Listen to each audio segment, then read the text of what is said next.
Okay, all right. Okay, everybody, let's get started. So we're on day 4 of the onboarding today. So we've got two slide groups to go through. So we'll probably be on here for the full 2 hours. Does anybody have any questions or anything before we start? I know Efran, thanks for joining us today. I know you don't manage to join us before, but hopefully we'll be able to catch you up. We have recorded the other webinars and we can send them to you. But if you've got any questions as well, please feel free to throw them out. Absolutely. Hey, Paul, real quick. So at 3:30, I have a hard stop. I'm actually meeting with Robin he's gonna help me with my sign in with my Outlook. I'm having issues with it over here, if that's okay. Yeah, it's at 3:30 Eastern Standard Time, so probably 4:30. I'm sorry. You guys are an hour behind, right? Yeah, we're Okay. an hour Sorry. behind. Yeah, Yeah, confused. there's Jerry. Let me just bring Jerry in. Yeah, that's no problem at all, Efran. We can get that done. Let's make sure that Jerry gets in. Hey, Jerry. Sure, he'll come online when he's maybe he's not working. There he is. Okay, great. Yeah, that's no problem at all, Efran. Just drop off as you need to. No hard feelings. So Great, thank you. Yeah. All right, let me jump straight in and share my screen.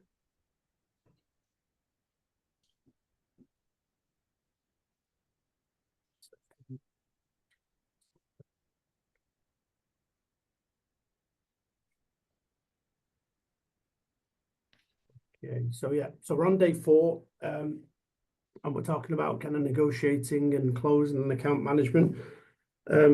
The reason that I put these slides together is some people are very good at negotiating and closing. Some people are very bad at negotiating and closing. Hopefully this will help both of those groups. For me personally, I don't like using closing technique. Actually, I tell a lie. There is a closing technique that I like to use, but I don't consider it a closing technique because it's very natural. But we'll get into that as we move along. And then we've got another group of slides after this to kind of close out today. So what we're talking about today, we're also going to touch on account management, and we'll cover why does this matter? How do you negotiate in staffing? Some common objections and closing techniques. We'll talk about terms and agreements. We'll talk about how to manage client relationships like a real true professional. We'll touch on cross-selling and upselling. And then as always, we'll close out with a recap and QA. Okay, so 3 boxes here. The first one, which is probably the most important one for me, is sales for me is not about selling, it's about problem solving. If you're in sales and you consider yourself a salesperson, I always think that unless you're a very good salesperson and you want to be known as that, I think you've already got a mental block going on. Does anybody here like being sold to? Does anybody actually enjoy being sold to when you've got somebody pestering you? And I don't think anybody does, right? But if you've got somebody that you want to buy from, then you don't see them in the same light, even though that person is still selling to you, right? And so it's all about that perception. And you want somebody the same as our clients do. We don't want to be sold to. We want somebody that we trust, that's reliable, that's everything in there. With our clients, they want a partner or a strategic partner that understands their business, because then they know that we're going out of our way to care about what they do. And the most important part that I said on there is, as we get to know them, as we get to grow and know them, we'll understand their pain points, and hopefully we'll start getting ahead of that. And we touch on that about communication a little later on. Has anybody ever gone into a situation where they've been closed or somebody's tried to close them? Have you heard the one, if you sign with me today, I'll give you the 10% discount that I promised, but after today it's gone? Has anybody ever heard that? Across the board, right? That's a pressure close. I think if you're closing naturally, you should never ever feel pressure on your side, and you should never feel pressure on their side. It should be very, very natural. So if you're building trust, then the closing becomes a natural step. So hopefully you'll hear me with clients that I deal with. When we get to the end of a conversation, I literally have them saying, okay, Paul, what's next? What do we need to do next? Because they trust me and they appreciate what I'm bringing to the table. I don't need to ask for anything. If I do get to the end of a conversation where I feel the need to ask, then I've done a shitty job. I'll still ask, but you're putting something in somebody else's hands and for them to say no. So closing should never, ever feel pressured. And the success, even though we do want some quick wins on the table, we all want money in our pocket to get going. Success is a very long-term goal. So your true goal in all of this is to turn that client into a long-term business partner of yours. And we said that on the presentation. If you, and I think, did we touch on this the other day, or is that, maybe that's today, about the cost of doing business? It costs a lot more to get a new client than it does to keep an existing one. So if you turn your client into a true partner and you're a partner for them, the repeat business model will come into play, and you don't need 5 new clients. Okay, you might only need 1 every 6 months because 1 will drop off, rather than needing constantly new ones because you're transactional. So you're working in that consultative manner, trying to pull out of them what the pain points are, and then you're guiding the client instead of pushing them, which ultimately leads to higher closing rates. So when you're negotiating in staffing, the first thing to understand is ask yourself, what is negotiable? Okay, so I want to ask everyone, I want this to be interactive, and I can see everybody's got the microphone switched off. So if you're thinking about staffing in particular or recruitment, what do you think is negotiable from your side, and what do you think is negotiable from the client side?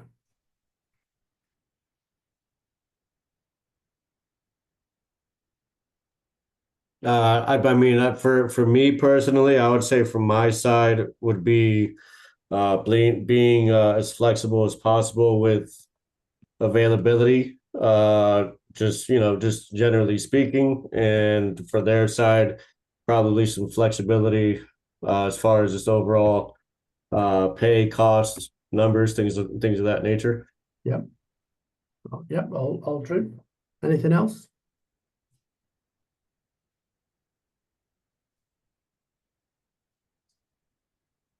Well, I think that the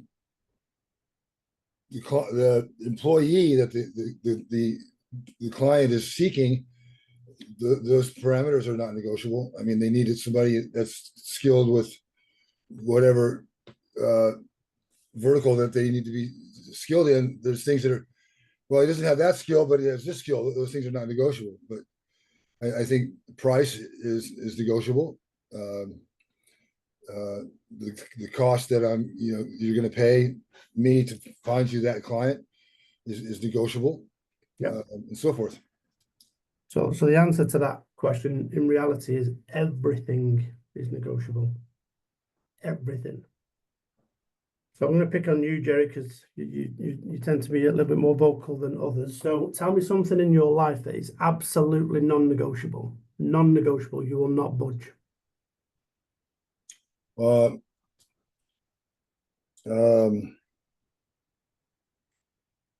Well,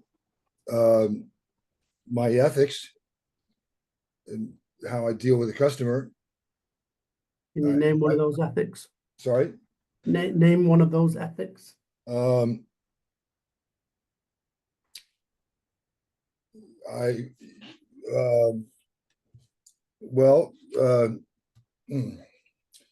far as my carpet cleaning business, I give guarantees that if the job's not done right, that I'll make it right. I'll come back and do it again, or what have you. Okay, so let's use that one. Okay. So if I said to you, like I don't know what the price is, but let's say you've paid me $100 to clean my rug in my hallway, okay, or you offer to clean my rug for $100, and I say, right, look, the only thing that all I can afford to do is give you $50 right now. I just can't do it for any more than that. Can you do it for that? Yes. Okay. What becomes negotiable when you drop your price? I'm hoping what you're going to say is, I'm not going to come back and clean it again because I can't afford to do that either. because it's part of your price that's built into that. And I'm using this as an example. As part of that $100 price is the fact that there's a slight possibility you may have to come back. Even if you think you've done a great job, they might see something that you don't, and you have to do it again. So you've got to have you've got to have some kind of form of negotiation in there. But if they take that away from you, you can't go back and lose money on that unless it's a horrendous job and you don't want to. But if you think you've done a good job and they say, can you come back? And they've only paid you 50% of what the original price is, then why would you do that? And my point behind all of that is everything is negotiable. Even though our clients say it all, we all say, like, I'm not talking about honesty and transparency and like deep value ethics. I'm not talking about that. I'm talking about price. I'm talking about time. I'm talking about people involved, process, all of that sort of stuff. It's all negotiable. Everything is negotiable. So always go in with that in your mind, because if you listen to a client and they say, we're not going to do this, we're only going to do it for this, we only do it this way, and we only have these people involved, you're completely stuck if you believe them. So they're going to say that for no other reason other than to try and box you into, they're trying to control you, right? But everything in life is negotiable. Everything is. Everything. If you said to me now, Robert, Paul, I'm going to have to drop off, is there any possibility that we can do this at the same time tomorrow? That's negotiable, right? Now, I might say yes or no, but it's negotiable. It's negotiating. If I bring 10 more people to the table tomorrow, can we do the same thing tomorrow? It's negotiable. Everything is negotiable. So the way to understand that is go in first with that mindset. The second part is to listen very, very deeply to what they're saying. Listen to the words they're using. And thirdly is listen for the points where you can add the value. And we'll talk about value in a second. So if I give you this scenario at the bottom, so Efren, I'll come to you on this one. And you're sitting in front of a client, you've already sent your emails, you've done your introduction, so they know why you're in the room, and you know why you're in the room. You're talking about recruitment, right? And they've got business, they've got business, and then you say, our fees are 25%. And the client turns around and says, your fees are too high. Sorry, your fees are too high. What does that tell you, firstly, what they're saying to you, and then how would you respond? So, I mean, for me initially, what it would tell me, just I guess right off the top of my head, that's kind of telling me, what's the lowest that you're able to go, so that we're not spending as much money as possible, whether that's true or not. What they just told me, the way I would respond to that really is, my immediate question to them would be, what would, if you don't mind me asking, what are you guys normally paying? What have you guys paid in the past? What are you paying right now? What sort of pricing, would be more so in your comfort zone, to see if we can work something out, sort of deal. Okay, go ahead, Jerry. If a customer said to me, or a potential client said to me that your fees are too high, my first response is that I have not built enough value into this, and I need to start from there.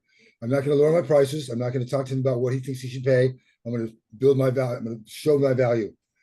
I need to show him that I've not done my job well enough to even continue with the presentation, because I got to build more value.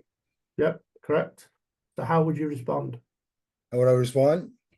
Yeah, how would you say? So, Jerry, sorry, your fees are just too high. 25% is it's way too high. I'm sure you may feel that way.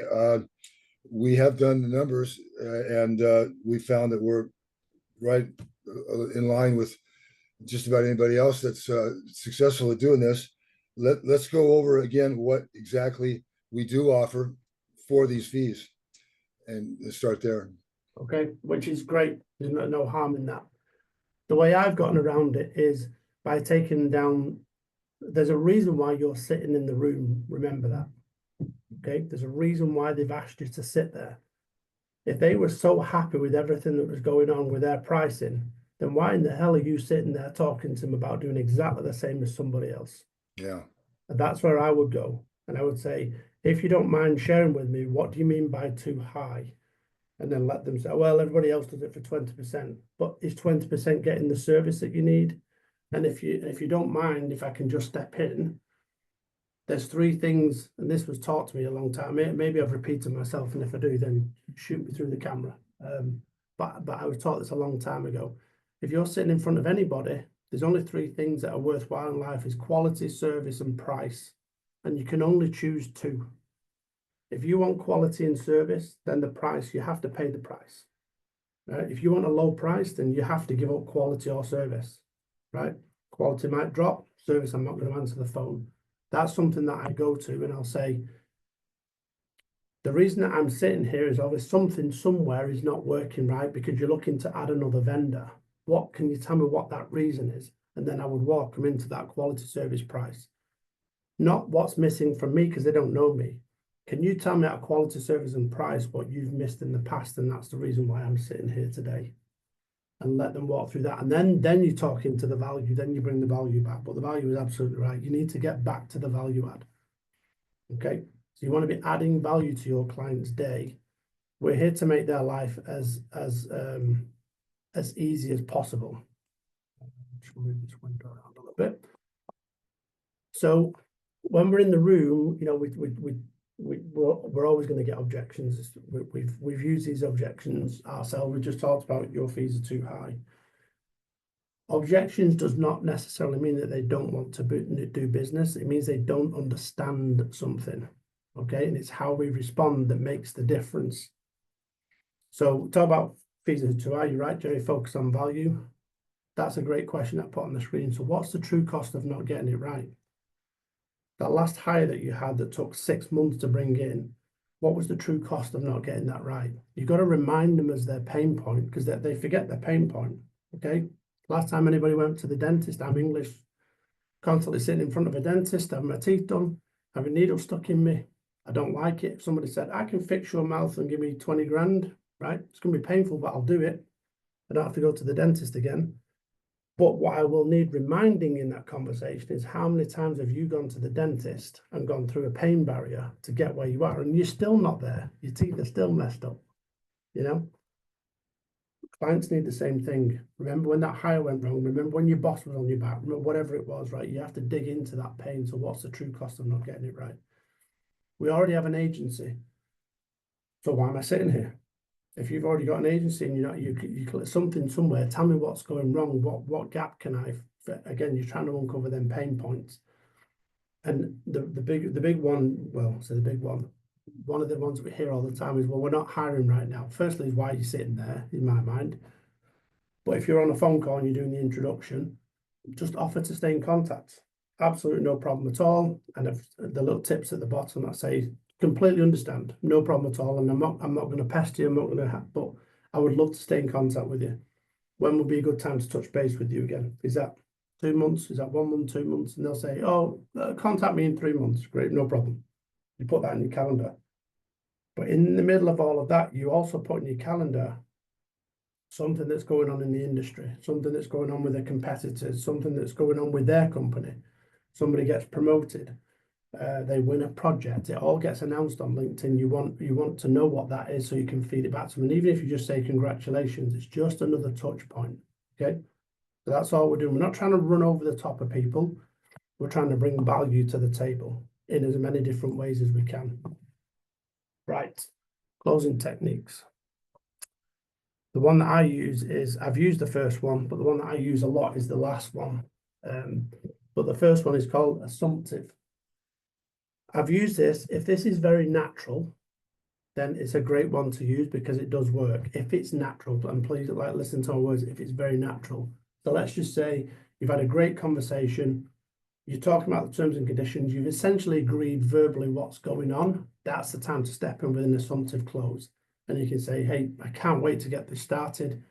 They're going to be so excited when I send this back to the office. I'm going to send the agreement over to you now. How soon can we get that signed up? That's an assumptive close. Okay, it feels very natural. Urgency close is one I don't like. So that's, I've got 2 candidates available. You can use it if it's true, but don't use it if it isn't true because people will see right through it. I've got 2 candidates available. They're really in high demand. Can I get feedback on them quickly if I send them over to you? Right. That's something that really pushes them into action, but it also tests if they are ready or committed to getting the job done. Is there really a role open, and is it really that urgent? So you push on the urgency clause. The one that I do use a lot of the time, I've used it on many of these presentations, is a success story, right? So I've told you the reason that you are partially sitting here is you've heard success stories that we've told about other people that are true, about making money. Okay, that's the reason you're sitting here. You've heard it, you've seen it, you know that it works. You've seen some of the numbers, and that fits in your mind. I can do this. It's the same with clients. Okay, so a success story to the client would be that exact same thing happened with another client, and believe it or not, when we stepped in, we helped reduce their time to hire by over 50%. So instead of taking 4 weeks, we actually did it in 2. That's a success story close. Okay, these are the only ones that I would. There's probably 100 different closing techniques. These are the only ones that I would ever suggest using, but I do want to emphasize the need to do it when it's as natural as possible. If you push on these at the wrong time, or you just throw them into a conversation, it feels very, very awkward, and it feels very, very out of place. So use them in the appropriate moment. Okay, any questions on that? Any comments? Could you try using like personable type things? Like if you know a little bit about them, like get a little bit more personal and just like on a more human to human basis instead of business. Can you give me an example, Robert? Let's say you've done research on this person, this candidate or the company, and then you've done research, let's say on this. I'm just assuming you're talking to like one of the higher people and you know that they like soccer, and just Yeah. like using soccer as a connecting point and more like using that in the beginning and then rolling from there into like, okay, well, moving forward, how about this, and this, and then like still connecting over that. Yeah. So that, yeah, great point. Really great point. You've got to find your own ways of doing this, right? And I'm more than happy to help you. I've probably been through, and I'm probably telling a fib if I say this, of 10 different sales trainings. I've probably been on 20. And the one that sticks out to me the most when you mention it, Robert, is called Sandler's sales training. I may have mentioned it before. And it was set up by David Sandler back in the 70s because he got fed up with people not responding to him, and he wants to get to a yes or a no. Okay. And he uses what's called a submarine technique. And the idea is that these submarines have compartments that you want to move through. And the first one you're talking about is the connection. So you walk in and they teach this. I sold vacuum cleaners for a while, those Kirby vacuum cleaners, but it's for a weekend actually, not for a while. And they teach you when you walk in someone's house, look at the mantelpiece or the pictures on the wall. Oh, is that your daughter? You got connection, right? You want to make a connection. It's really, and the reason I didn't ever stick with that is it's really false, right? But if you're talking about soccer and things like that, absolutely make a connection. If you walk in and they've got, a Cowboys flag, and then you don't like Cowboys, like have some back and forth with them. But all I'm saying is make it as natural as possible. Because if it becomes unnatural, it sticks out really, really quick. They can see it because you become like almost robotic, So you want to make it as natural as possible. I can't talk about American football too much unless it's college. I like college football. And even soccer, I've lost, unless you're talking about Man United, which I do not want to talk about because we're losing terribly right now. Then I try and avoid those conversations, and I'll get on to family, cars, office space, whatever. I'll find things. It's just if you plan ahead, it probably won't be natural. If you do it in the moment as they talk to you, it's going to be very, very natural. And that's what I just keep emphasizing behind all of this. Behind all of the techniques, behind all of the approaches, is just make it as natural as humanly possible. Find the common ground for sure. You're talking about common ground or the connection point. That's what you're talking about. So yes, the answer to it is yes. If you can create it and it's natural, absolutely create it for sure. Okay, so when we talk about no, that's right. When we're talking about terms and agreements, and this is if we're talking about them. I mean, obviously, if they send them to you, you've got all the time in the world, and you can come and lean on us. If you get caught in the moment, or you're talking about them in the moment, these are the types of questions that I like to put down for people. So when they're talking about fees, if it's not clear to you, then it's probably not going to be clear to them. So if they give you terms and conditions, or you give them, and they start going, so is that 20% before this date and then such a bit, and they start doing, you know, it's got to be crystal clear, right? What are the fees for doing what? And the clawback clauses are when, if we place somebody, and so we place Robert at ABC Manufacturing, and he doesn't work out, and the clawback clause is 90 days. And on day 75, Robert decides to walk out because he doesn't like the culture. That's a clawback clause. Now, what we don't want to do is we don't want to give back any money, but we do want to replace somebody free of charge. So we've got to get the recruiters fired up about that. And we've got to understand what went wrong. But when we're talking in the moment about the fees and the clauses, we need to understand, make sure they're crystal clear to everybody. What are the fees as a percentage, regardless of what happens, and what are the clawback clauses if something was to go wrong. On the payment terms, when is the payment due? I don't typically put penalties. None of our contracts have penalties. But if you come across a client that has a poor payment history, or if you get into a couple of cycles with them and they don't pay on time, then you can revise the contract and say, I've got to put some kind of penalty in there because you're not paying us on time. And that can be anything from 1% a week to 5% a day, or, you know, we've got lots of penalty clauses we can add in there. The guarantees are similar to the clawback, but what happens if our candidate doesn't work out? So if the client says, you know, I hired Jerry and day 60, we just don't think he's going to work out, we need a replacement. We need to make sure that guarantee is crystal clear again, that it's a replacement, not a refund. The exclusivity piece is what we talked about yesterday, where we're moving from the contingent to the exclusive, to the engaged, and then through to the retained. That's where we want to get to, is the minimum is, can we get to this level of engagement of exclusivity? If we can, then we can push them into engage for sure. The conversion piece is only if we've got a temporary employee. Sometimes they'll say, we're not sure if we're going to fill this job full time. So let's take Jerry on a 90-day probationary period, but you payroll him as a temporary person. And after 90 days, we'll convert him to an employee if he works out. So sometimes there's conversion fees.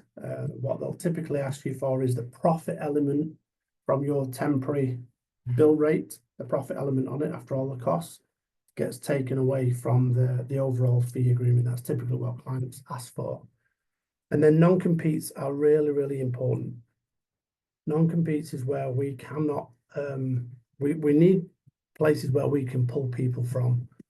So if we're looking at ABC Manufacturing, and then you've got XYZ Manufacturing 2 miles down the road, and we've got agreements with both those companies and clauses to say we won't poach people, then we can't put people crossways, right? So we always need a pool that we can pull from to give to ABC.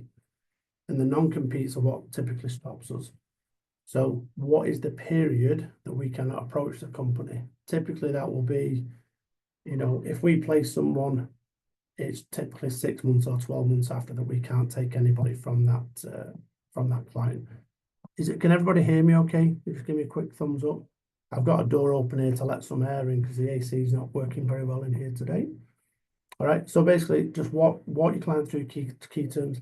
And it's a really important part when you're walking them through there is slow down, right? Everybody rushes through these because they want to get back and get the job done again. Let's go. Slow down, because it's not just about the terms, it's about the time with the client as well. It's another point in time where you can sit with the client and get to know them, and you can have a laugh and a joke and a coffee in between and all of that stuff, right? So just slow down. This is a really good time to get to know people. Okay, so how do you manage relationships as a professional? If you look at, I don't remember the last time a client left me, but I fired a couple of clients, but I don't think anybody's ever left me that I can remember.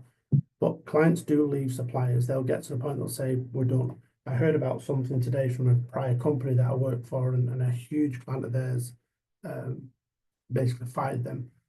And these are, as bizarre as this sounds, people do get busy and these things happen. And these are the top 3 reasons. These are from clients. I went out and talked to clients, and these are the top 3 reasons. First one, number 1, is they don't hear from you. Believe it or not, is that they just, you place somebody and then you go silent on them. Okay. So how to avoid it on the other side over here is check in with them, even when they don't need help from you. Hey, how's it going? I'm just checking in with it. It goes so far. It doesn't mean much to you, but it goes so far with them is, hey, this person's checking in with me and we don't even have any work on right now. That person really cares. The second one, touching what Jerry touched on before, is they lose sight of the value that we're bringing to the table. We're becoming transactional. Okay, way to get around that is providing market insights. That's in between placing people again. So you're sending and feeding information back and forth. And the third one is that they don't feel prioritized. So they'll come to you and say, I've got a really urgent need. You guys can rush into me and Robin. Oh my God, this client's hair's on fire. We've got to get somebody. And all our recruiters are backed up, right? That's going to happen, guys. There's no 2 ways about that. It's going to happen because recruiters can only take so much. If recruiters start rushing, they start throwing crap at the wall and seeing if it sticks, and everything falls down. So this is about quality, not just quantity. The way around this is not this answer here. This is just an example. But the real way around this is communication. We hear you. We understand where you are. I am talking to our recruitment team. But please understand, we've got other clients and we don't want to shove everybody out the way. Everyone's a priority for us right now and we're doing our absolute best, okay? But communication is the key. If you don't communicate and you avoid that because you don't want to say that to them, it's the worst possible thing that we can do. So if you can cover those 3 things alone, I would say 70 to 80% of the problems in client relationships will go away. This piece here about offering strategic workforce planning was a suggestion from a client when they don't feel prioritized. Is they said, well, what else do you do? And we've talked about HR consulting. Part of HR consulting is strategic workforce planning. So we'll sit with them and say, tell us what's going on in the next 3 months, 6 months, 12 months. As a company, what are you looking to hire? What locations? Where are you going? Blah, blah, blah. And let's get ahead of that. Okay, that's basically what strategic workforce planning is. So we're not just a recruitment agency in the moment. We're also somebody that's thinking long-term about your future. Okay, so I shouldn't have, let me go back. Okay, who knows the difference between cross-selling and upselling? Hopefully you didn't read that then, or maybe you did. Anybody know the difference? Cross-sell versus an upsell. Cross-sell is to sell them more items in what we offer, and then upsell would be sell them more services, higher level of services. Of the same service. Yeah, instead of a Seiko watch, I'll say a Rolex. Yeah, exactly. So if you cross-sell, you're offering a separate service, okay? Like the So if you look at these services over here, if we're talking about recruitment and you hear something about HR consulting, and we say, oh yeah, we do HR consulting and sales training, and they bite on that and say, yes, we want to know. That's a cross-sell. An upsell is where we are expanding our service. So Robert, you go into ABC Manufacturing and they think that you're coming in to talk about a sales director, okay? And a lot of clients will position you certainly in a mindset of going, Robert's company, PRC, are really good at salespeople. They do that for some reason, but they do. And you walk in and go, no, we actually do production people as well, right? So it's a staffing and recruitment service. It's an upsell of the same thing. So you're expanding on an existing scope or service. Again, what we're listening for is these pain points. So when we're cross-selling and upselling, we're listening, and this is what we're either upselling what we're trying to already do, and we're pushing more and more of the same, or we're cross-selling the other services within the group. I'm going to stop there for a second and ask if anyone's got any questions. I'll have a sip of water.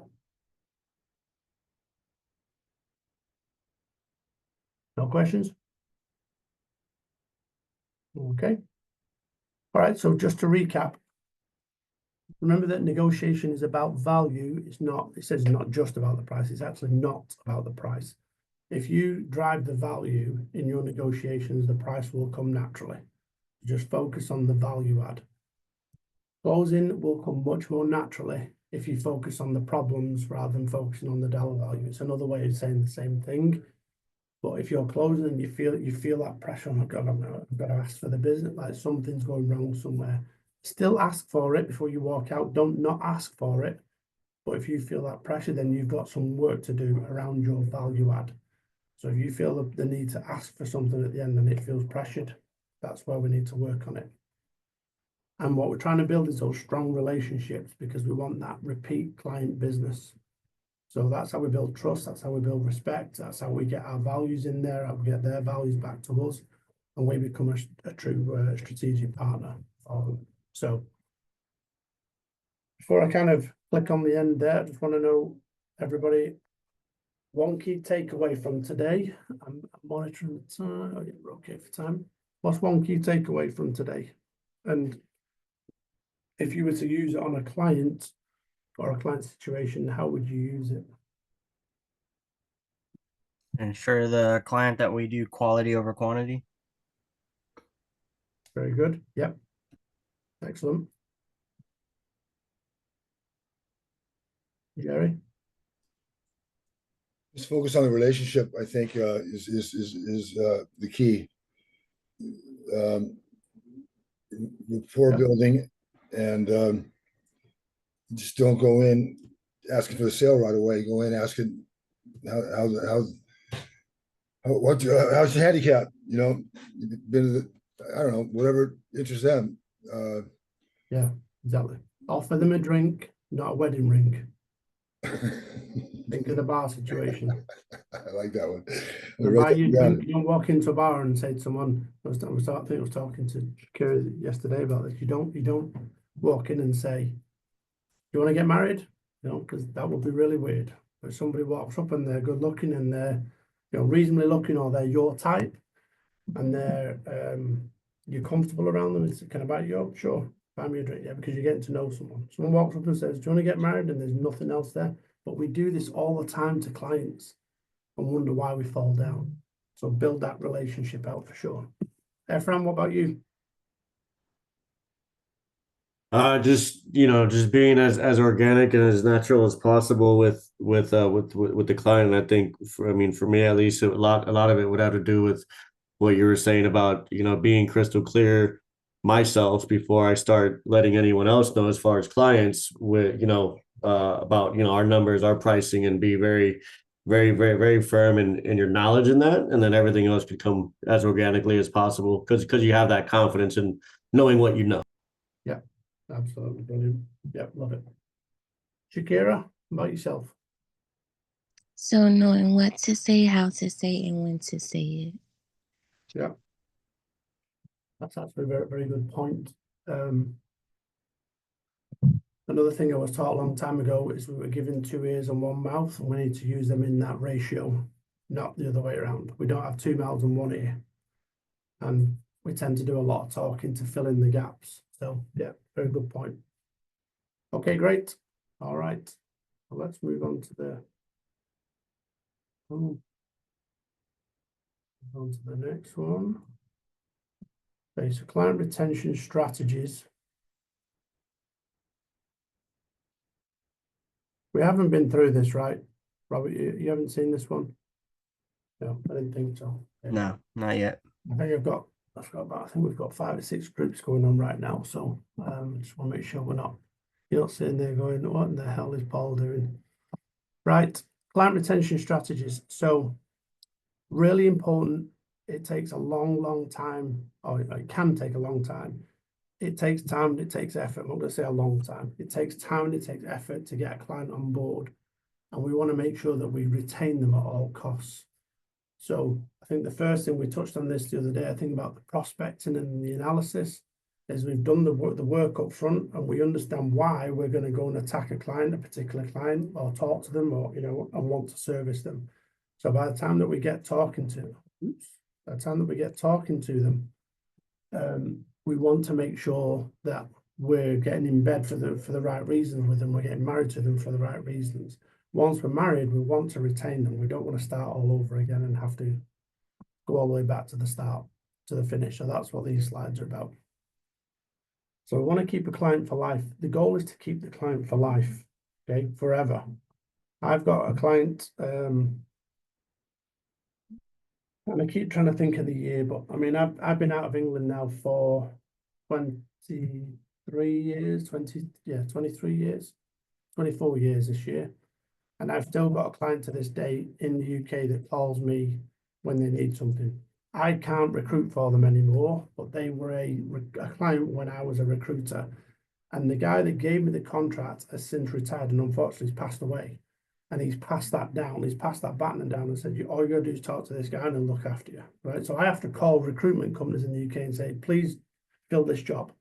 So I've got a partnership over there with that to make sure that that client is looked after. The reason that that happened is because I had this mentality. That client, when I got them on board, they were going to be with me for life. I was never, ever going to let them go, no matter what it took. So I want to build that long-term strategic partnership, that relationship that brings that repeat business model. So talk about why it matters in staffing. The first 90 days are absolutely the key about setting the tone. We've got to over-communicate. We've got to be proactive from an account management standpoint. We've got to add value beyond hiring people. We talked a little bit about that a second ago. We're going to talk about personalization. I'll talk about that on the slide because it's quite individual. Handling difficult situations. So we've got a client on board now. We're handling difficult situations that come across our desk, which is going to happen. And then how to measure client satisfaction and how to consistently improve. So what does this mean to everybody here? What does 5 times or 5x mean? If I say 5x equals, what do you think the answer to that is? Again, we'll go around the room, virtual room. What do you think, Robert? Reaching out 5 times. I don't know. Connecting 5 times. No, it's a really good answer. That's what most people go for. Jerry? I'm stumped. Okay, just keep thinking. Efran, anything spring to mind? Honestly, same thing as what Robert was thinking. I was thinking, at least check back 5 times or at least communicate 5 different times. Yeah. Okay, good. Good answer. Shakira, anything from you? Anything different? No, I will go with the same thing as communicating. Okay. Any ideas, Jerry? Anything else spring to mind? No. I mean, I know it's important. I know retention is important. But You're on the right path. yeah. So it's going to cost you 5 times more cost in terms of dollar value and time and effort. It'll cost you 5 times more to get a new client than it will to retain an existing client. Okay, so if you think about if I want to retain a client, it's going to take me 3 to 4 weeks of constantly touching base with them once a week, send an email, send a message, make sure I respond to their emails, right? It's going to take you 5 times that amount to get a new client on board. That's proven fact across every single sales industry across the US. It's a 5x. And that's actually a good statistic if you can get it within 5x. Okay, so it's crucially important. I'm going to keep emphasizing that. Once we've got a client on board, you are also, whilst you're representing PRC, right? And I want to talk to, don't let me forget the end, please. What guys, Robert, Jerry, someone just say to me at the end how to represent PRC. It was a great question that came up on an earlier group, and I want to make sure that I address it with everybody. So if you take that 5 times more, and that you're just gonna get burnt out, and it's really important for you to spend that time with that client and get them on board, but make sure you represent them when you come to our table. So when you come to PRC's table and you're talking to recruiters and me and Robin, and you don't feel that your client is getting serviced, you've got to start shouting out. because the relationship is with you and we can't see the other side of that. And sometimes we can get kind of caught up in, oh, we've got all of this stuff going on, but Robert's client suddenly barking orders at us, you know, what the hell, right? That's our problem, not yours. You're doing what you said you were going to do. You're bringing a client to the table and you make damn sure that we do as we say we need to do. If we start coming out, and it happens, right? Everyone gets busy, we have stressful days, but you've got to represent your client as well as PRC because you've put all of that time and effort in. Because if you don't, 5 times more time, cost, and effort it will take to bring a new client in. So the second point means repeat clients means repeat business, and happy clients become long-term strategic partners. That's what this slide's also all about.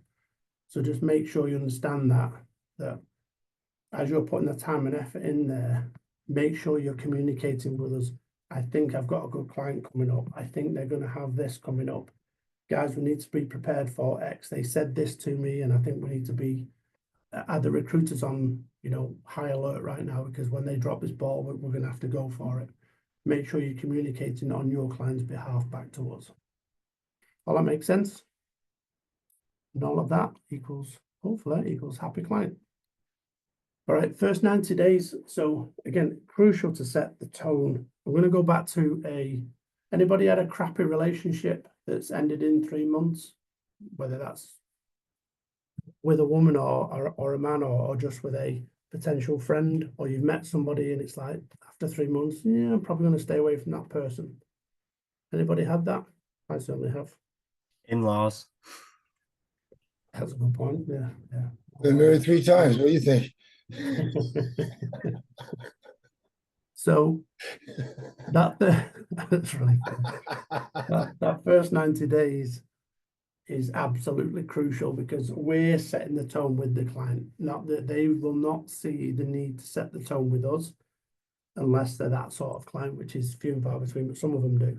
So what we want to do, this is the number one thing that people forget, is to welcome the client to PRC. The amount of times that I've said to people, did you send a welcome email? I didn't know I was supposed to. What? What do you mean? Like, you didn't say hi and welcome to the team and welcome to PR? Like, what do you mean you didn't say welcome? Like, send a welcome email that's heartfelt, that's from you, right? We've got scripts, but do it from yourself. We can give you scripts and you can adjust them as you go along. But welcome them to the team. They're going to be part of the PRC family. And your goal is to make them part of the PRC family for the rest of their days. Okay, they're going to do what my client did in the UK. They're going to hand that baton down as they retire or move on. Here you go. Just keep talking to these guys. They're great. They're great. And he's going to hand back on. So they're there for life. Okay, so why would you not welcome them to the team? Second is check in as often as you can, or as often without prompting. You don't need a client to call you and it comes up on a slide in a bit. If a client is calling you and you don't know about it, something is really, really wrong. They're not going to call you out of the blue for no other reason other than to say something is really bad. I don't remember any client that's called me out of the blue and said, I was just sitting thinking about you, Paul, and I just think you're just such a great guy and I thought I'd give you a call. It just doesn't happen. It doesn't happen. My wife doesn't even do that, right? So why would a client do that? So if we're not checking in without prompting, something is going to go south. So just be proactive about that, the third point, and ask them, what can I do to help? It's not just about making money, it's about being there. The money will come if we're there. But if we're not doing that, we're not doing, and we're having to be chased, we're on a hide into nothing. So we've got to set that level of trust, that level of expectation. We've got to set it really high as a high standard. Remember, the other thing is, just because you're calling them as a very high standard recruitment agency does not mean to say that 3 or 4 others are not trying to do the same. So you've got to remember that and set the bar really high. To the point where they'll get to is they'll come to a point in time and say, I've got to choose 2 agencies out of these 5 that keep calling me. Robert's the one that welcomed me. Robert's the one that checked in with me without me prompting him. He's proactive. He sends me stuff even when I don't need him to. He's my number 1. And my number 2 happens to be X. What you don't want to be is at 3, 4, and 5, and you know, shall we use them, shall we not? Okay, so set the tone in the first 90 days. When you're communicating, be clear, right? Not just what they will hear from you, but when will they hear from you? So what updates are you going to provide? Tell them that, okay? Tell them that this is what I'm going to send to you and this is when I'm going to do that. Is there anything else that you want from me? What else is needed? Again, be proactive. They should never, ever have to chase you for information. If you've said that you will send it, send it. If we are not doing it, you get on our asses like you've never gotten on someone's ass before, and you say, you told me you were going to do it, you need to send it, and I need that done today, guys. Like, you've got to push us on that. Remember, you're working with us, you're not working for us. Okay, we're all in this together at this level. We're all the same level. Okay, try and stay ahead of your clients' needs and ask questions about that. What else is happening in the next 2-3 months? Write it down, check in with them. You mentioned this was going to happen 3 months ago. We're now a month away from it. Is that still going to happen? What help do you need? Okay. And then multiply your efforts. So don't just keep using the same one. Just because your client is emailing, don't assume that they just like emails. They might hate emails. They might get 1,000 of them. Leave them a voicemail. Send them a LinkedIn message. Send them a card in the email, whatever it takes. Go and see them in person. Okay. So just listen. Talk to them and listen and be proactive about it. Okay. So this is where the account management piece comes in. Has anybody done account management in any way, shape or form? Jerry, Fran, Shakira, have you ever done? I can't really, you're not on camera, so you're gonna have to tell me verbally. Anybody done account management? Only No, on I- retail level. Go ahead, Robert. Just checking in with them. I've only done it on a retail level from vendors and stuff like that. Okay. Shakira, have you done account management? No, I haven't. Okay. Who's got a very, very close friend that they trust implicitly more than anybody else? School friend or somebody like that? Do we all have one? So when you check in with them about prompting, that's a form of account management. That's what account management's all about. I can feel something's off. I know you really well. I'm just checking in to make sure everything's okay. You said that this was going to happen. How did it go? You were going to go for that interview. Did you go? Do you need a lift? Do you need a ride? Yeah. And you said that you might need some money. Do you need some money to help you through? You can pay me back next week. That's account management 101 right there. That's what it's all about. When you do it for a client, it's a role within your role, right? You're a salesperson on the outside, so you're selling and they're giving you roles. But once them are starting to roll, that does not mean to say that you get to step back and it's all like somebody else's problem, because they want to see you. You're the one that opened the door. Do not be the one that closes it. So you want to be opening the door and you want to be stepping into the room and you want to be in the room as often as possible, right? So just think of them like they're a diamond in the rough is what I say then. You've got to polish them. You've got to polish that relationship as you're going along. So the priority for you is to be proactive in that management of that account. If you do that, you're going to get off on the right foot. The communication is going to be there. The feeling of you care is going to be there. Okay. I'm not going to go into all the discussed ways which add value because I've already said it. But that's really, really important. If you're not sure about account management in the staffing world, got a whole different section that we can do on that. So it's like 2 or 3 slides, but it's about 2 hours long. Happy to do that with everybody. But I think everybody gets the concept at least. Okay. So proactive account management is key. All right. Power of personalization. The reason I like to touch on this is because everything that we do is personalized. What we're doing right now, we're all individual people. The way that you 4 view me, if you were to all talk and say the same thing at the same time as to what you think about Paul, you're all going to say something very different because it's individual, it's all personal, okay? So I can't personalize this presentation to each one of you because I'm not going to please everybody. And it's the same with clients. So the power of personalization means that you're going all the way down to that number one, that one person, not the company, the one person in the client, and you're going to treat them in a very individual way. So think from a client perspective. When was the last time that you bought something from somebody? So just, what was the last thing you bought from somebody? Anybody can throw something out here. What was the last thing you bought from somebody that you know? Any examples? Shakira? Clothes. When was the last time you bought something from somebody that you know? Yesterday. And what was it that you bought? Clothes. And how do you know the people? It was my friend, or it's my friend. She's my friend. Okay. Will you go back there and buy clothes again? Yes, Why will you do that? because I have a relationship with them and I know them. Yeah. And what else? And they have great quality clothes. No. So we're hearing what we're hearing about. And I don't need you to tell me the number here, but are those clothes more expensive than other places that you would go to? Are you willing to spend extra? No, I wouldn't say they're more expensive. But you're willing to spend the money there versus somewhere else? Yeah. Yeah. Okay. So I heard quality, service, and price was all in there. All right. The quality's there. She said it's good quality clothes. The service is there. It's a friend. She's getting looked after, and therefore she's willing to spend that money there. Okay. Any other examples?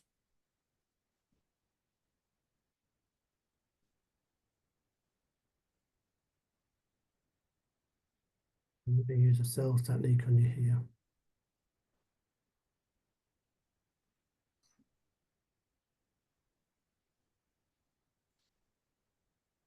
Well, I take my car to a mechanic and I know he's overcharging me. I know I could get it done for less elsewhere, but I also know that he gets it done and gives me my keys when I pick up the car, and that issue is resolved. Yep. We have a relationship. He knows what I like, and I know that it's going to get resolved. So it's about the relationship. It's about past performance. Exactly. So you're willing to, we all work hard for our money, right? I don't think anybody thinks money comes easier, else we all wouldn't be sitting here talking this way. So we're going to take that hard-earned money and we're going to give it to somebody to provide a service for us. And we want quality, right? And we want service. We want that to happen. So to your point and Shakira's point there, that's where it all comes together: the quality, the service, and the price. Yeah. Did you understand the sales technique I used on the? Me, Yeah, the sales technique. I used a sales technique on there. Did you catch it? It wasn't the takeaway, was it? No. You consulted. What was it, Robert? It's more so you gave someone time to answer. You were focused straight on them. Yep. Yeah. So I said something and I shut up, and I pushed Persuasion. and pushed the silence until somebody spoke. It's the most powerful thing you can do is shut up. And it's really painful sometimes. It's not painful for me. I find it very comfortable because I'm very comfortable with that. But if you're in a client office, say something and just zip, just be quiet. Oh, They'll start What? talking. the one who talks next goes on with the merchandise. So I've been told that the one that speaks first is the one that loses, or I've heard all variations. I don't agree with that. I think the one that speaks first, for me, is the one that should be speaking first. Is the way I look at that. Right? If I've said something and I go quiet, it gets to the point where it's either uncomfortable or it's just out of respect that, okay, I need to say something. I've got to say something because he's clearly not going to give up. So I don't know how long it felt to you because I don't think you picked up on it, but it was 7 seconds was all it took for you to say something. I just went quiet for 7 seconds, and then somebody's talking. I did it yesterday. Yesterday. I did it yesterday in the afternoon. Sorry, the morning group. Sorry, and there's 7 or 8 highly qualified, highly experienced people, and they let me sit there for 23 seconds before they broke. But somebody eventually broke, and I just sat quiet. So it's really, really powerful. Just a little side tip is when you said something, it's time to be quiet. So something in my way. Okay, so does that you understand the power of personalization? But you reverse engineer it about what you're going through. It's no different from a client perspective. So why are they going to buy from you when they don't know you? And then how do you make sure that they want to come back and buy again and again and again and again? It's about building that relationship out. So think of that first time for Shakira or for Jerry going to them people. I know Shakira is your friend that's the store, but at one point that person was a stranger to you. Jerry, the same for your mechanic. You went that one time. Think of that very first time that you went. Something happened there that made you want to go back. And it was either quality, service, or price. It was two of those things. It's the same with clients. Always the same. Okay. Handling difficult client situations. So there's no two ways about this that it will happen. It's not about avoiding it, it's how we handle these situations. And I think the overall theme behind these slides is just to own it and acknowledge it. That's what I'm trying to say to everybody. So if you've missed the deadline, come out and say it before the client does, wherever possible. If you wait for a client to call you out and say, you told me you were gonna, you're already on the wrong side of the fence. It might be painful to come out and they might shout and scream, or they might carry on, they might threaten you, they might even fire you. But at some point in the future, they can't take away from the fact that you were honest and you were upfront and you got ahead of it. So every time I've gotten myself into or I've had to handle situations, and I've had some pretty bad ones when I've been working for other people where, people have done things and unbeknown to them, it's borderline illegal or unethical, and I've had to go in and fix it, and I didn't even know. I've had to take the rap on the knuckles for that, but I've gotten ahead of it. I've gone to the client and I've said, I found it, I'm going to fix it. This is what I found. This is what we did. This is what's happened. This is where we are, but this is what I'm absolutely going to make sure is put in place now that never happens again. And that's about resetting their expectations and being clear about it. If a candidate doesn't work out, if we're in touch with our candidates that we've placed, right, especially in that probationary period, you need to be calling them as well as the recruiters. Hey, how's it going?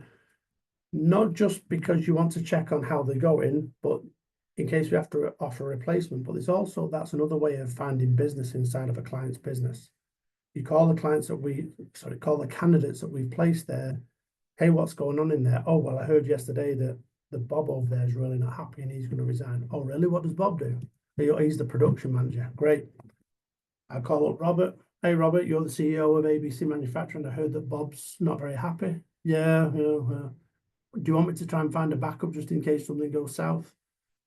Yeah, I guess you probably have. We've kind of had enough of each other. You're being proactive. You're getting ahead of it, right? And it shows that you care and you're involved. So over communicate during this whole process. And then if for any reason they stop responding to you, which happens, they just go silent. We've all had that happen. We've all had that with men and women and clients and otherwise. Just re-engage with value, add the value, send them stuff that you think or know that they're going to want to read or hear about. So just face them situations head on. Don't avoid them. If you put your head in the sand, when you pull your head out the sand, they're going to be standing right over the top of you waiting to give it to you. So just go out and get ahead of it. Okay, this is a question for everybody. How do you truly measure client satisfaction? What do you use to measure client satisfaction? So if you've got, it's got a clock there or whatever, or a bar chart or whatever, thermometer, ruler, how do you measure client satisfaction? What springs to mind when I say that? And I'm talking about how do you truly measure it? Not just somebody's happy and they've come back again. That's definitely a measurement. But how do you actually measure? How do you actually find out if a client is truly happy with you? And if there's any challenges or gaps in their mind, how do you measure that? How do you find out? Surveys. So yeah, that's a good one. Yep. Well, I approached them and to discover if they had any problems and then solve those problems. Are those problems solved? Are they working on other problems now? Have I solved that? Has that problem been, are they free to work on other stuff? What was the first sentence you said, Jerry? I called them seeking their problems and how I can solve them. Yeah. So have I done that? Yeah. Right, you both of you are right there. Yeah. So the way to truly measure client satisfaction, ask. Just ask. Because there is no measure. Because if you put a measurement in place, this is where a lot of people fall down. Somebody said to me this morning, and this is the experience group, I know that I'm doing the right thing if my client keeps coming back. No, you don't. That's not a measurement. That just means you're doing it slightly better than the next person. That's all that means. You don't want to be slightly better than the next person, because somebody comes in that's ultimately much better, you're going to lose the client overnight and they'll stop talking to you. So if you've got this measurement of client satisfaction, oh yeah, I'm doing great because I'm earning loads and they keep sending me roles. At some point that's going to come to a grinding halt and you're going to be like, oh my God, what happened? Like, because you didn't get ahead of it. And it's just emphasis on the relationship again. Ask. Go to the client and say, how am I doing? If you are doing well, they're going to say, no, you're doing great. You're doing really well. And most people, I think like 68%, I think in the US are introverted, I think is the number, or is it 78? Might be more. And they're not going to tell you, they're not going to say, oh, I think you're a bit of an idiot. They're just not going to say that. So you have to dig it out of them. And the way you do that is, how else can I improve? What can I do to improve? Please be honest with me, because I want to be the best for you. I genuinely want to be the absolute best. I don't want to lose your business. No, you're never going to lose my business. So tell me how I improve.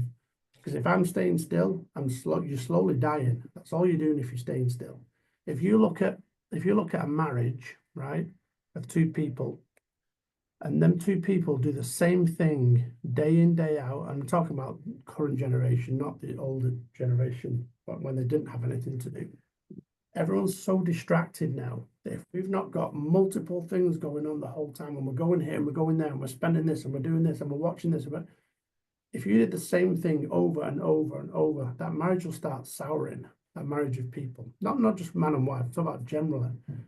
Because you're not improving, you're not doing something different to keep enhancing the relationship.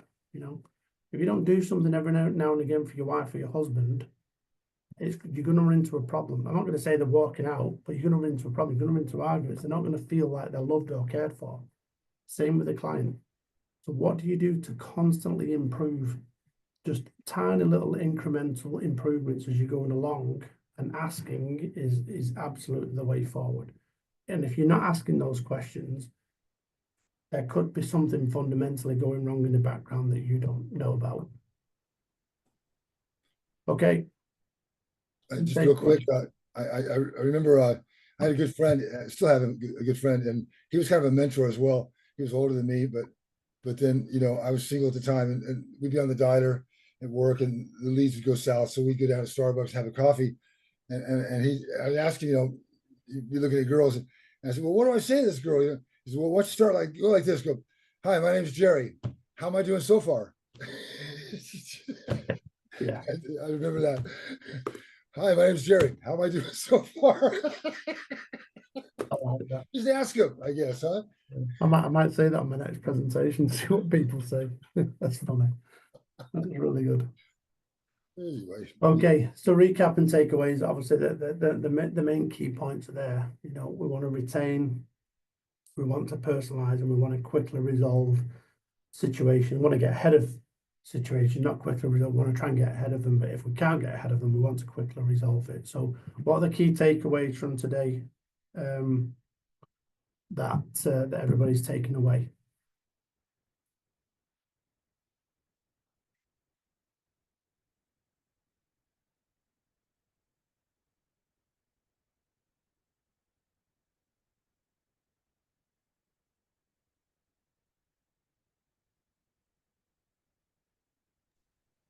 I think retention. You don't want to lose anybody. That's it goes far, far and wide. Attention, yeah. Yeah, you spend a lot of time and a lot of time and effort in getting these clients on board. A lot of time and effort. So yeah, don't lose them. Yep. Okay, great. How about you, Robert? It's harder to get a new client than it is keeping a client. 5 times more. 5x in terms of time and dollar and effort and everything. Yeah, it's crazy, but it's you can look that up for yourself. It's quite unbelievable when you think about it. Sometimes you can fall lucky and just pick another client up, but sometimes it will take you, at least that, if not longer. So it always balances out that way. It's a good point. Fran, what about yourself? Yeah, I'd rather just put in the necessary time to keep my clients as long as possible and to retain them as long as possible, as opposed to spending 5 times as much time and money and resources. Yeah. Go and get a new one. Yeah. Shakira?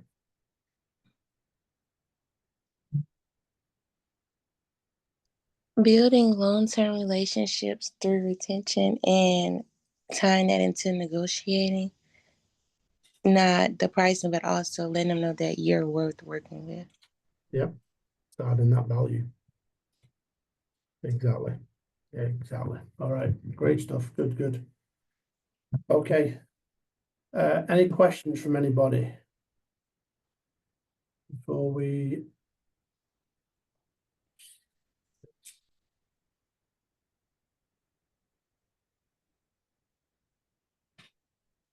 Any questions from anybody? No?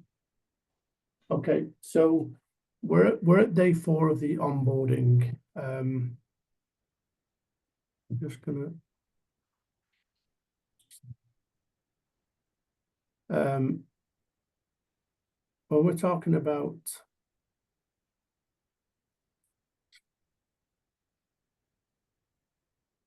second.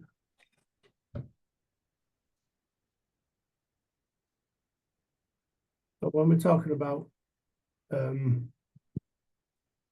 what we've learned this week and applying knowledge, right? You're not going to be able to just turn this on and clients going to come flooding through the front door. You've not, when we're providing leads and all that stuff, you're going to need help. So what has everybody got my mobile number and Robin's mobile number? Does everybody have that? I think I shared it with you in a previous chat. Please don't be a stranger, okay? Even I've been in this business 30 years and I find it difficult sometimes. And I have 2 mentors. I have a business coach and a business mentor that I go to and say, what the is going on here? I just can't get my head around, I have those moments. So that it's no matter what business you're in, that's going to happen. But that's what we're here for. We're here to support you and give you anything you need. So that's not just business support, mentorship support, but it's personal as well. You're going to have personal situations. You're going to have, I'm struggling with, I'm stressed, I'm, whatever, please don't be a stranger to us. That's what we're here for. We want you to feel part of the furniture. And that's what I was going to say earlier that I told you to remind me about. One of the experienced people said to me this morning, what are the limitations on us in terms of marketing? And I said, what do you mean by that? And she said, well, how do we represent PRC? And what can we say and what can we not say? And I waited till everybody got on that call and I said it to everyone, and I want to say the same on this call because it's such a great point, is you're working with us, you're not working for us, right? We've overemphasized that over and over and over, and I can't say it enough. There's nothing that you can say or do that's going to make this business collapse or go away or ruin everything, right? You are going to make mistakes. I make mistakes all the time. It happens. The reason that we make mistakes is so we can learn from them, not so we can beat each other up. So go and make mistakes, okay? But I want you to treat PRC like it's yours. I want you to feel like you are the CEO of PRC just the same as I am. Because if you don't see it in that way in your mind, that you're part and parcel of this journey with us all, then you're going to second guess yourself from a confidence perspective when you start pushing things out, when you start saying things. You're going to get into negotiations that you might not feel comfortable with. So just lean on us, right? Go out there, make mistakes, and lean on us. And there is nothing, I promise you, there's nothing that you can do, say, or not do, for that matter, that's going to change how we feel about each other, right? We're here to support each other. So whatever it is that you need, whether that's more training, marketing material, scripts, signature lines, you need help with your emails, you need help getting set up on Slack, you don't know how to use a platform, whatever that turns out to be, I really want you to come and let us know. So I'm saying all of this because if you do have anything that's front of mind, I've got a whole laundry list that I took down from today's session earlier this morning. If there's anything that springs to mind right now that you think you need help on, then please let me know. Irfan, I know you've got to jump in a minute to work with Robin on your email, but let's start with you. Is there anything after what I've said there that you think you need outside of obviously setting your email up? Anything springs to mind that you think you may need? Anything at all?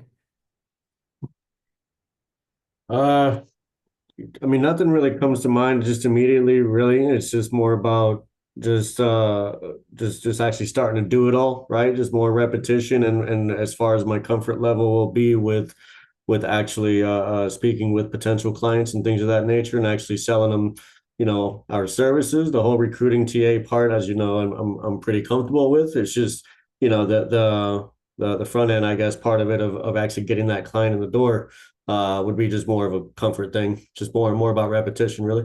Oh, okay. All right. Well, just lean on us. Just please, you know, even if we have to speak several times a day, it's don't ever think anything's too much. So that's Yes. what we're here. Yes, That's sir. what we're here for. Yeah. And thank you. Definitely appreciate it. I'm definitely looking forward to it, to be honest with you. With that, I'm going to go ahead and hop off if that's all right with you. No problem at all. Thanks for joining today.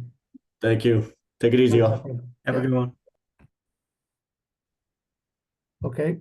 Shakira, anything at all after what I said today that springs to mind? Anything you need from us, me, anybody? Yes, with the email, I do need help setting up my email. Emails, okay.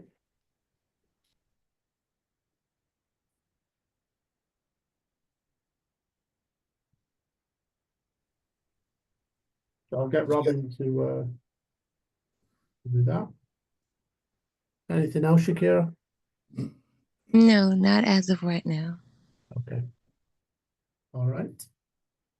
Jerry, sir, what about yourself? Well, I missed yesterday. Did you guys cover emails yesterday or something, or? I mean, No. We recorded yesterday, but I can send that to you.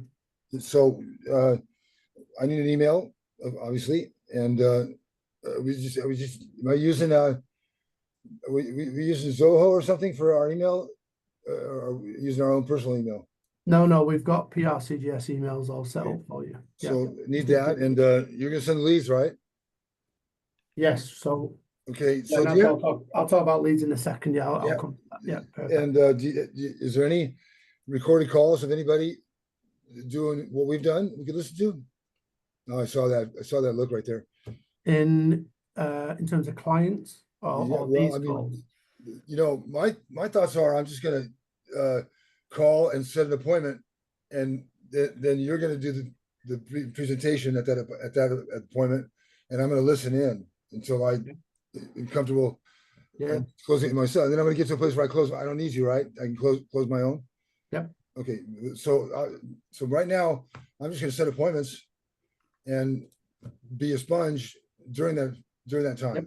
Fine with us. Perfect. No problem at all. And so I need your calendar for availability. Always available. Apart from and- midnight. That's when I turn into a pumpkin. I don't want to double book you. So who's the go-to guy? You or Robin? Robin's leading the sales, Okay. and any overflow that he can't handle is where I'll step in and help, or if we're double booked. So go Okay. to him first, let him funnel everything, and then he'll spread the workload. So I do all of the onboarding, and then there's other things I do in the background. But set anyway, with Robin. Set with Robin first. To Robin, yes. Okay. Yes, correct. And I've been really looking at AI a lot. And Yeah. what do you think about I could create I could create a robot that is just calling, do introductions. But it begs the personalization question, Yeah, you gotta be careful with that. I mean, you can do it for emails. We have bots running and stuff like that. AI bots all the time. That's where we get a lot of our leads from. But we don't have any of them contacting clients or anybody like that. Okay. And we don't have any auto repliers or any. I don't believe in any of that. If they email, they're going to get a live person. I know that Robin and I talked about my having some other job, bringing in income, but this is my only hat. I want you to know that I'm full-time, so I need enough leads. Because we can flood you with leads. You tell us how many, and you'll never run out. I believe I could wear two hats, and I could do two jobs, but I do both of them poorly, or I could do one job well. Yeah. So that's what I'm going to do. But how does the recruiters? I mean, if I wanted to, be in that portion of it, You mean you want to recruit? You want to do No, 360? not necessarily. I just want to know. No, if you've not done recruitment, you do not want to get in recruitment. I promise you. Okay. Because recruitment and recruiters, the reason that people fall into recruitment rather than sales is they always feel, and I've had this so many times, and it's bizarre, is recruiters feel that they're giving something to somebody, right? Whereas in sales, you're asking to take something. They've got this mental block going on. But you can't give something to somebody that doesn't want it. It's no different than taking something from someone that doesn't want to give it. There's no difference. It's just a mental block thing they've got going on. But with sales, you get to an answer a lot quicker than you do as a recruiter looking for people, because it's much easier for someone to say to a salesperson, no thanks, not today, or call me in a month, than it is for somebody to say, no, I don't want a job. No, I don't want to earn money. That's the reason why if you put any job advertisement out, we've put like when we put job advertisement for these salespeople, we have people from, I mean, you name it, we have people that just couldn't even speak English, and we can't help them. We'd love to help them, but we can't. That's one of the fundamental things we need. We're in an English speaking country. Unless they want to set up something in South America, of course, we've got people that are, they work at McDonald's and they're 17 years old and they want a full-time sales job. Yes, we can train them, but they're going to struggle. So, we're going to say, stick with what you've got. We'll send you the sales material, we'll train you in the background, but it's going to take a long while. And it's the same with recruitment. It takes a long time to build up that. I came from recruitment and then went into sales. That's the absolute best way that you can do it. But if you're coming in fresh, wanting to, then you've got any type of personality and you like sales, stick with sales. If you want to do the recruitment piece, you can do that in the future. But get used to the sales, because what the sales piece will do is it will teach you the process behind the recruitment. And then once you've got that in your mind, you can start adding the blocks to it then. Okay. What happens if people do 360, unless you're very, very good at what you do, and we've got a couple of people that have done it for a long time, you've got to sell to a client, right? And let's say Robert's your client, and you go to Robert and he's like, yeah, okay, here you go, here's 2 sales managers roles, right? You've got to drop all of your other clients and you've got to start recruiting on his jobs. You've got to drop everything, because recruitment is full-time and then some. You've got to call people in the evening when they're at home because they can't talk in work hours. You got to talk to them at 6 o'clock in the morning on the way to work. You got to try and grab them at lunchtime. It's really, really focused, and it's high intensity.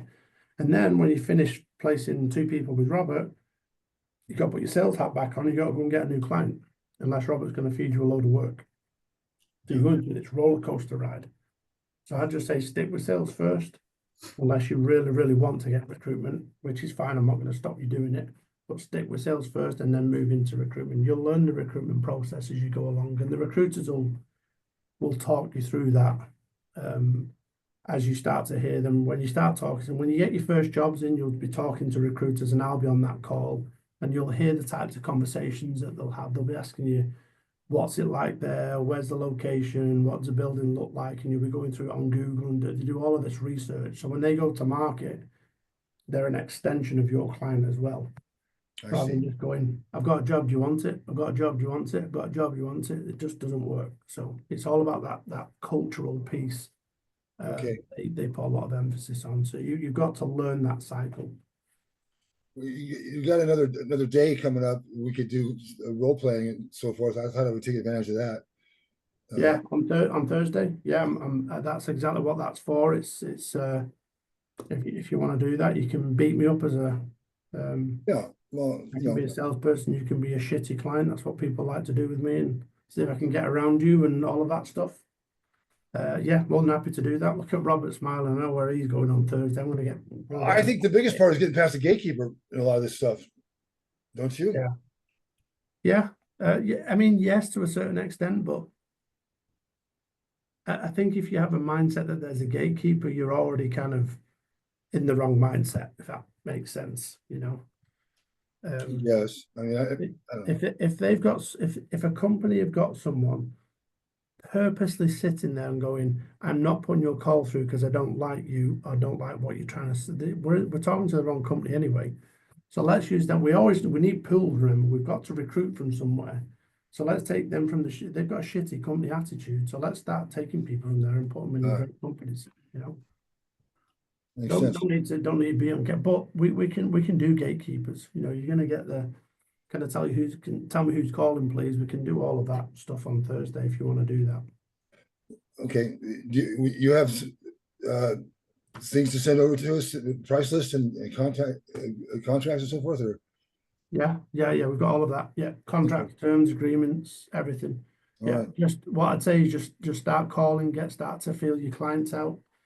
As soon as they say send us terms and agreements, what I want everyone to do is come to us every single time and say, I've just spoke to ABC Manufacturing, like, because you can always get off the phone and say, I'll send you them terms in the next 2 hours, right? Call us, because we want to send the original terms and conditions out every time because we're constantly upgrading them.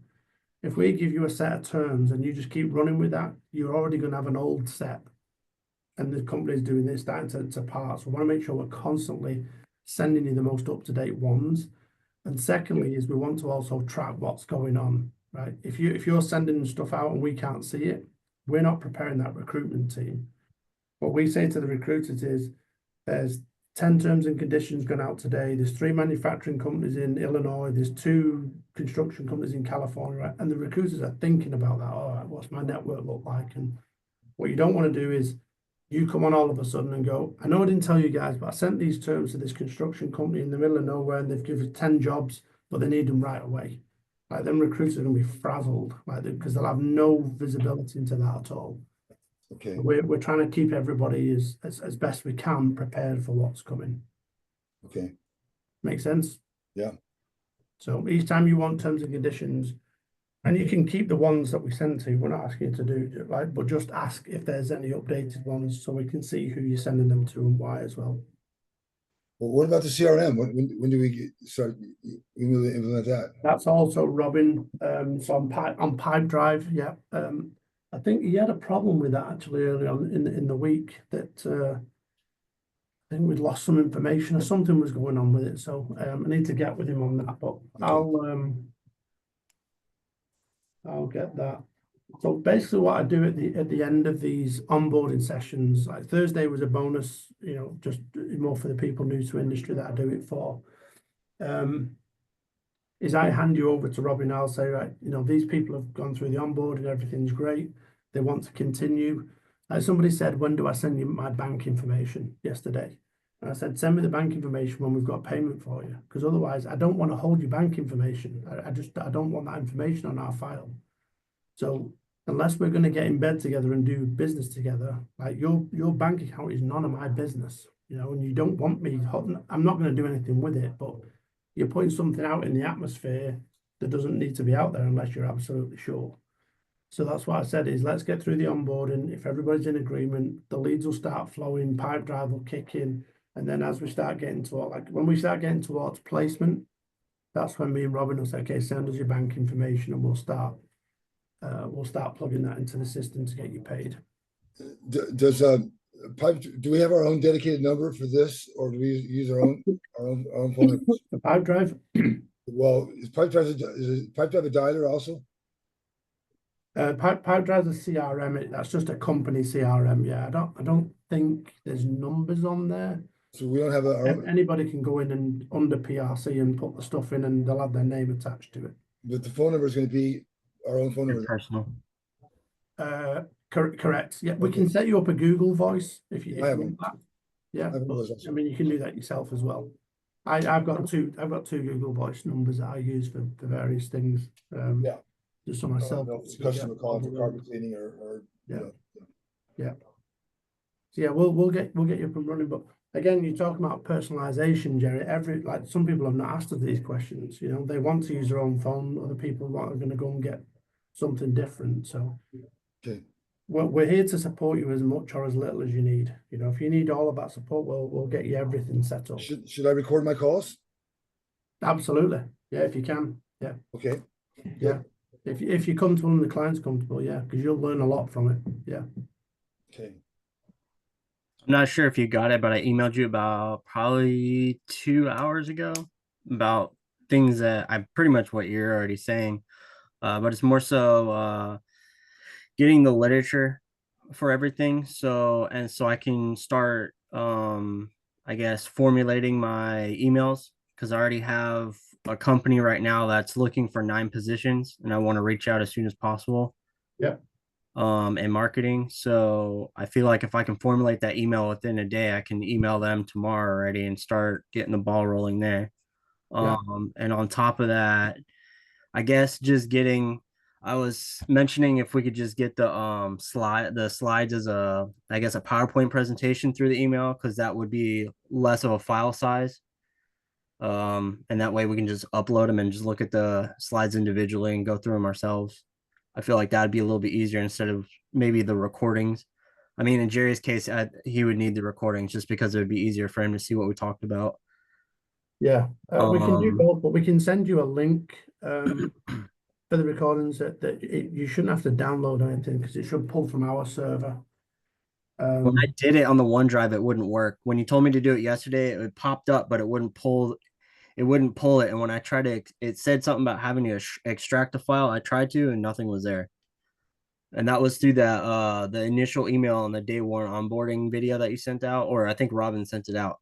It wouldn't work. Yeah. What is that vault too that you guys send me? What, sorry, Jerry? There's something about a vault. You send a The OneDrive. OneDrive account, yeah. Centralized OneDrive where all of our stuff is. I have OneDrive also.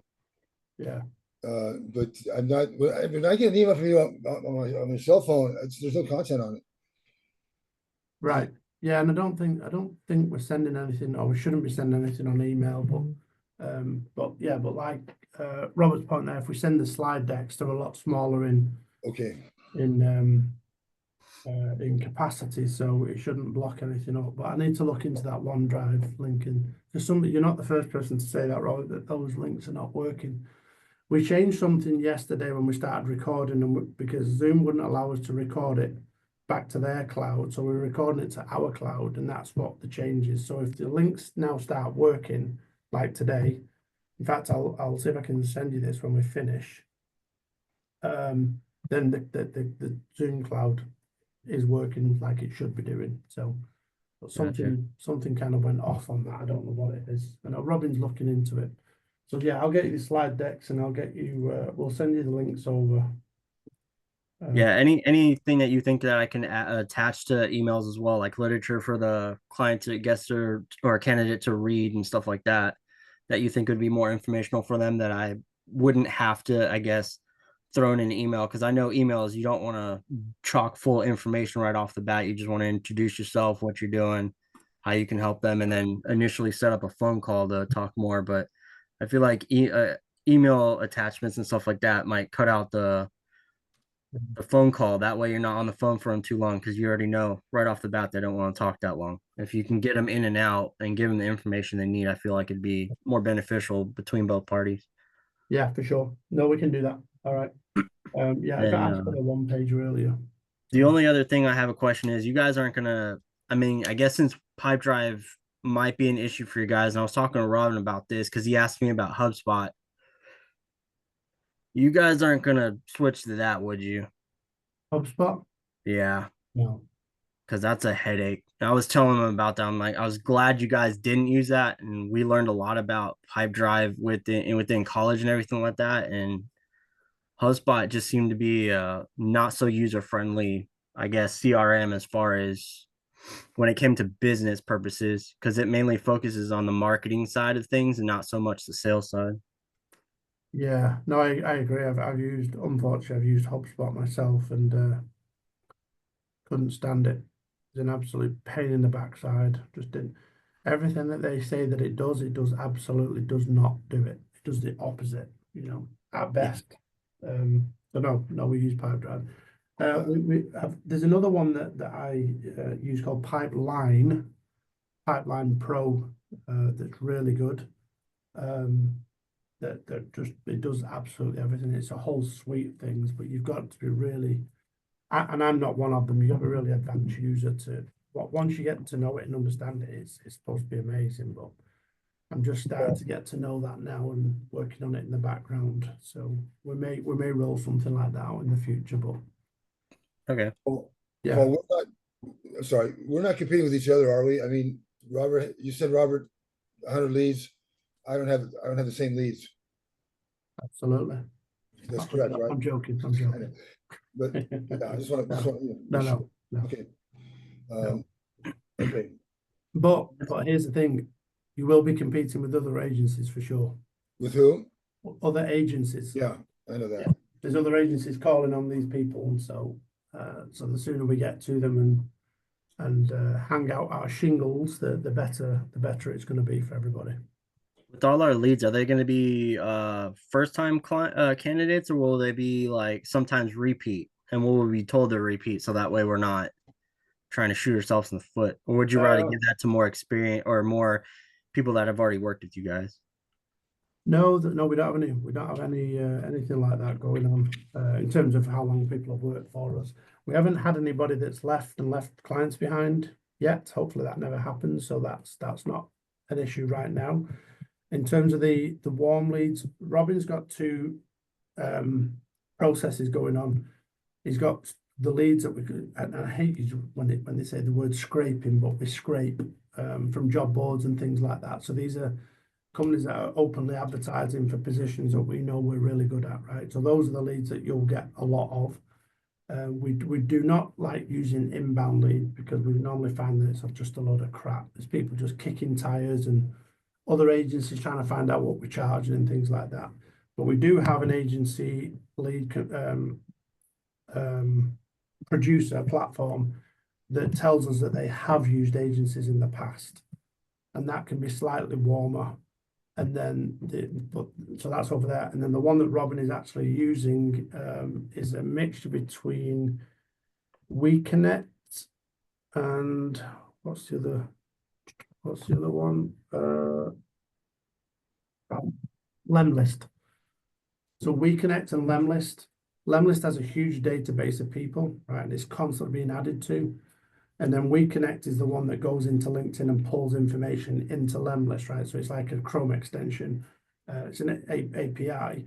So when you're in Lemlist, you can then start pushing out email campaigns and phone calls and things on a regular basis, just constantly churning.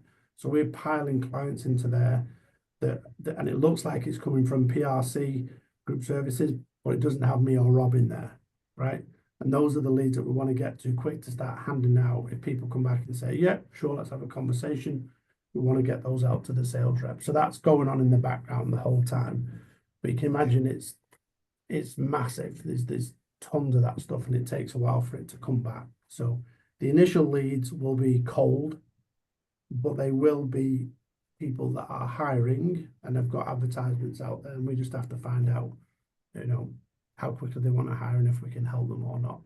But over a period of, I would say, a couple of weeks maximum, you'll start getting them warm leads starting to fall through. So So you guys are using marketing, like email campaigns and everything like that. yeah, Gotcha. yeah, through Lemless. We're not doing MailChimp stuff or just banging stuff out for the hell of it. They're very personalized to certain people for certain reasons. So it's not just, hey, we're PRC and we saw you. It's not that at all. Gotcha. So we want to make sure that we can't get to everybody and look personalized, but we want to look as personalized as we possibly can, you know. Yeah. I guess that's why I would like to get like maybe like what you guys have as an email starting out, so I can personalize it and formulate it in a way for, I guess, Yeah, newer potential clients coming in. yeah, exactly. Yeah. I mean, like I said, you've already got a potential client there with roles that you're already picking up for yourself. So there's extra points on your side for that, right? There's more than 25% for you to take on that. So Gotcha. we'll Okay. get Robin to talk to you about it. If you bring leads to the table yourself, then obviously you get the majority of the money. Do we have a script? Say again? Do you have a script? I've got tons of scripts. Okay, we'll send something over. It's on email or phone? Pardon? Emails, phones, Phone. LinkedIn, I like phone. birthday cards. I'm a phone guy. He Phone. wants it in voice memos, one at a time. I'm a phone guy. I like talking to people. So Yeah, so yes, we do have them. Just be careful when you read them because they can get you into a mindset of becoming robotic. So take the principle behind it, make it Okay. yours. and okay, so we're gonna meet next on Thursday? Yeah, I think we've got something plugged Thursday. If you want to, I was going to ask if you want to do that. Yeah. Yeah, same time Thursday, 1 till 3 Central Time. Okay. But I can start calling tomorrow? You can start calling today. Yeah. Okay. Entirely up to you. All right. Just keep us posted. So don't frighten them recruiters. They're a very strange breed of people. You know, there's a whole bunch of people that say, send me an email, you know, they just want to get you off the phone. But it's important to send an email still, because, you know, I'll set it up for 3 days later, I'll call again. Right. So you have some templates and all that, right? Email templates, yes. We Did do. I miss something yesterday? I mean, you're talking about, what am I using for my email? I mean, my platform. Are we using a platform of our own, like Zoho or something? It's Outlook. Emails? No, Pardon? just all through your Outlook. And if All I personalized. send an email out, is it coming from my J_Lachowski at Yahoo? No, it's we've got your PRCGS email set up. Okay, So if you haven't got that set up, then Robin will help you. okay, get I don't that have it right. yet. That's where all Maybe your I business do. emails go out from. Yeah, Maybe I do. I have to go. and your signature as well. We'll get your signature line set up. Okay. I have a question on that actually. Sorry, What? Robert.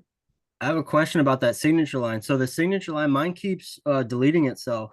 Like I can attach it, like I can save it in there as my signature and all that stuff, and I'll have it, and then I'll go try to add it to an email. And I've noticed if I log out and then log back in, sometimes it deletes it. So I have to keep creating it. Have you guys come into that issue at all? On your laptop or your phone? My laptop. No, I haven't on laptop. I've heard of that on a phone because mine did that. I don't remember how I fixed it, but no, not on a laptop. No, I've not heard that. Are you using Outlook? Yeah, I have the little it's pinned to my desktop on the bottom. I also have it on my phone as well, but Are you using Outlook it's the Classic or the new one? I believe it's classic. Yeah, I think it's a classic. The new one was giving me a headache, so Are you subscribing to Outlook? The paid version? No, we've just got the Office suite that we bought. Do you have Microsoft Office? I have the 365. Yeah, so yeah, you'll have Outlook in there. So in Classic, if you see if I can. if you click on a new email and then go down to the signature, anywhere in your signature, right click and it should come up PRC Group Signatures or a box that says Signatures.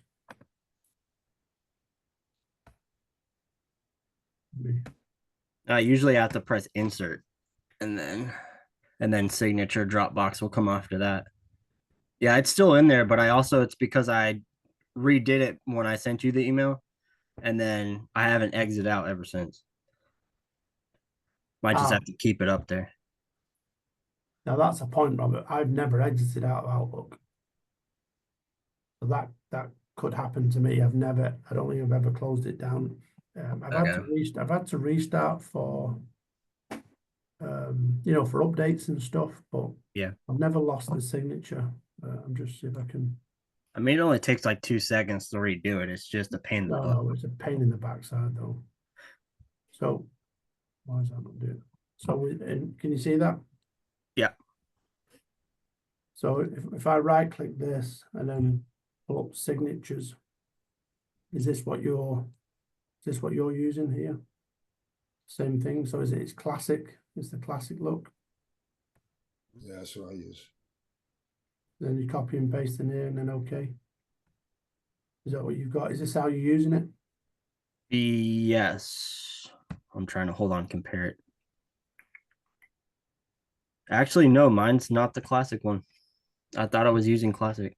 Yeah. So switch back to classic because I went to that new one and it was an absolute frigging nightmare. Gotcha. And it's over here in the top right. If you switch it, if you turn it off, I don't think you can do it any other way. But do you have this?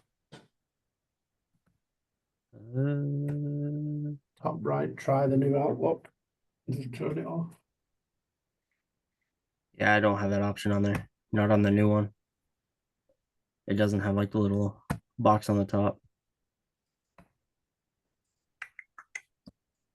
Maybe are you using your email in a browser or are you using the actual? It's just the pinned Outlook thing. I Okay. just pinned it to the actual, down there in the taskbar. Yeah, okay, so you should be able to if you right click at the bottom on this. Yeah, mine's not the classic one. What does it say here? It just says Outlook. Okay, and then you don't have this up here? No. I'm sure there's a way if you just go into file settings and then switch back to classic. Yeah. I'm pretty sure it'll be I'm sure super there is. easy.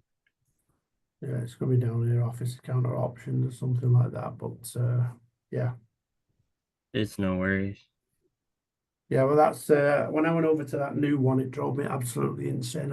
All sorts was going sideways on me. I had to keep going back and changing things, and so that might be I don't know why it does that, but that might be the so I went to the classic. Now we've got a big printer here, and because I've gone to classic now, I can't print any emails off on the printer. I have to go to the new version, print it, and go back to the old version. So I just send it to Robin now and say, print me that.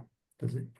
It's a nightmare. So nothing ever works properly. So Gotcha. Microsoft, I'm sure they do it on purpose so they can charge us consulting fees to fix shit. So I'll see you guys Thursday. Robert, do you want to do Thursday? Yeah, I might or might not be here. All depends on my schedule, but Okay. I'll try to make it for sure. Same time. 1 p.m. your time, right? Yeah, same time. Yeah. Okay. All right. Thanks for everything. Yeah, we'll see you Thursday. Shakira, Yeah. are you joining us on Thursday or are you busy? No, that'll be fine. Okay, perfect. I will see you Thursday then, guys.